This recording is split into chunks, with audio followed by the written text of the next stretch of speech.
What's up everybody, it's Sean here, back today to give you a review of the Saucony Progrid Guide 7 in this gray and silver colorway. Before I begin this review, I want to give a huge thank you over to Saucony Canada. They sent me a care package a couple days ago, which consisted not only of this Progrid Guide 7, there was also the Progrid Omni 9. This is part of the Fade collection. So as you can see how this mesh has this gradient style finish to it, I think this looks really dope. And they also sent me this waterproof hurricane jacket. So it might be a little bit hard to see here, but this is one of my favorite pieces. It's just very wearable, simple, free of any excessive branding or anything like that, and just a good piece to have in the upcoming colder, potentially rainier months here in Toronto. So again, huge thank you over to Saucony Canada. I'll add links to all three items down in the description box below. So if you want to check it out and grab it from Saucony Canada's website, be sure to check out those links below. So this shoe right here is actually a retro of a performance running shoe that dropped back in late 2013, early 2014. So the original was just called the Guide 7. And the Saucony Guide series is one of the brand's longest lasting running shoe lines. It's known to be fairly neutral, but it does offer some support for those that overpronate. But the Guide 7 is back over a decade later, but it's been slightly retooled. It's now officially called the Progrid Guide 7, as they swapped out the Power Grid technology on the OGs with Progrid on this retro version. So these are available on the Saucony website for a price of $135 or on the Canadian website for a price of $170.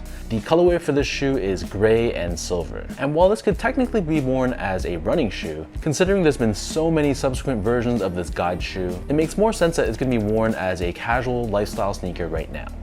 So jumping into the details of the shoe itself, you'll see how the base layer of this shoe, this is crafted out of an open style mesh, and I thought this mesh looks very interesting. The weave is quite thick, and it has almost like a diamond shaped pattern to it, which I think looks visually striking. Right above this, we have this synthetic silver layer with the Saucony stripe. We have a reflective 3M layer on the medial edge of the toe box, and then overlaid on both sides of the toe box, we have more synthetic silver layers with dark gray colored detailing. This same silver colored material covers the eyelets of the sneaker, and then underneath this we have the Saucony stripe. This is again done in a mix of silver and gray. And then moving downwards, you'll see we have a slightly different mesh here. This is a bit more of a tightly wound mesh compared to the open style mesh that covers the majority of the shoe. Covering the heel, we have more of a woven style silver colored material, and on the lateral side we have Guide 7 branding. And then on the heel of the shoe, we have a vertical stripe woven layer, along with another synthetic silver layer on top, once again with the Saucony stripe in dark gray. In terms of laces, this pair only comes with one lace option, and they're a very soft and stretchy, gray colored flat lace. Underneath this, the majority of the tongue is covered in that diamond shaped style mesh, but we have more of a tightly wound material on the top, along with Saucony Guide 7 branding. The back of the tongue and the interior collar of the shoe, this is covered in this soft woven material, which is done in this diamond shaped pattern. So the collar is pretty well padded, it feels quite nice around your ankle area. And then for the insoles, these come with a pretty well padded foam lined insole. It's covered in this dark gray finish on top, and we have Saucony branding pressed onto the heel.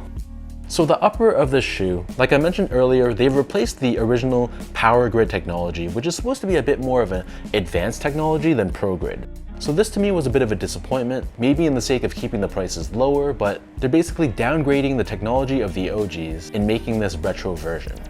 So alongside the Progrid technology, which don't get me wrong is still an effective technology in Saucony's umbrella, they also utilize an SRC crash pad. This stands for Super Rebound Compound, and these are these gray colored pods on the lateral heel.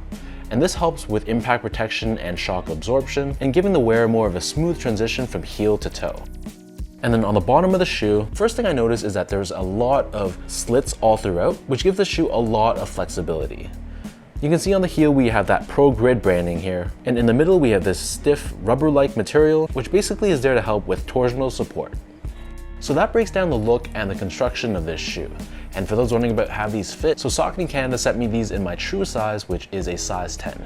Wearing these, they fit very comfortably. There's no pressure points whatsoever. They fit pretty accommodating for my slightly wide feet. So for most people, just go true to size and it should fit you perfectly fine.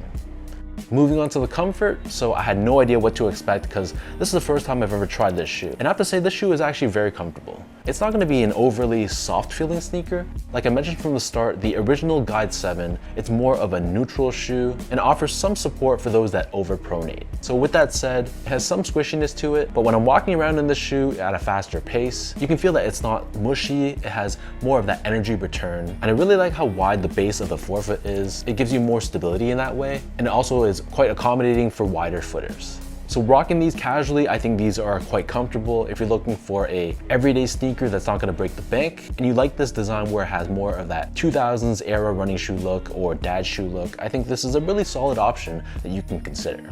Finally, in terms of the quality and craftsmanship, so first off, material quality unfortunately was nothing special. This is your typical 2000s, 2010s era running shoe where it's a mix of meshes, synthetic materials, and there's really nothing high quality about the materials that they used. The build of the shoe I thought was fine though. No major flaws that I could see. The stitch job was good, no glue stains, and the overall construction just seemed pretty solid. If you're going into this knowing what to expect from a material standpoint, you're not going to be left with any surprises, and I think the build is perfectly fine.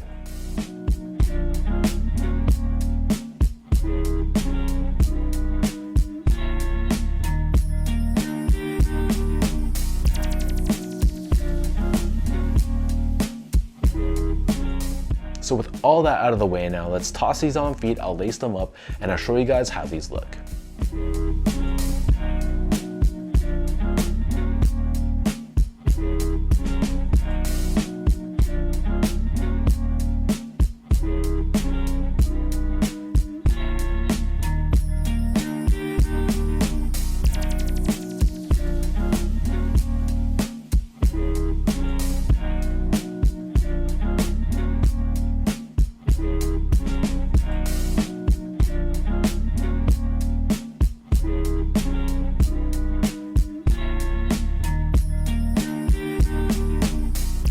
All in all, I think this is just a very solid, no frills, dependable sort of sneaker from Saucony. If you're looking for something a little bit different than the Progrid Omni 9 or just a lot of the same shoes that they've been pushing, this is a really good alternative, I have to say. The only issue I have with this shoe is the fact that they replaced the Power Grid and I guess downgraded it to Progrid. I would have liked to see a retro true to OG form, but I'm sure they had their own reasons for doing what they had to do. But for what the shoe is, this retro version, like I mentioned, I just think this is very solid. Nothing amazing, but very solid. So leave your thoughts down below. Let me know, what do you guys think about this Progrid Guide 7 in this gray and silver colorway? What are your overall thoughts on this pair? Is this something you can see yourself rocking? Or is it not a style that you're feeling? Either way, leave your thoughts below and let's talk about it. And as usual, if you guys enjoyed this review, be sure to like, comment, and subscribe to my channel if you haven't yet. I'll link my social media accounts down below for you guys to check out and follow. And before I end this video, another huge thank you to Saucony Canada, not only for the Guide 7, the Progrid Omni 9 that they sent me, and also the Hurricane jacket. I think all three pieces are amazing, so it's truly appreciated. So thanks everyone for tuning in. Hopefully you guys enjoyed this review, and I'll catch you all in my next video.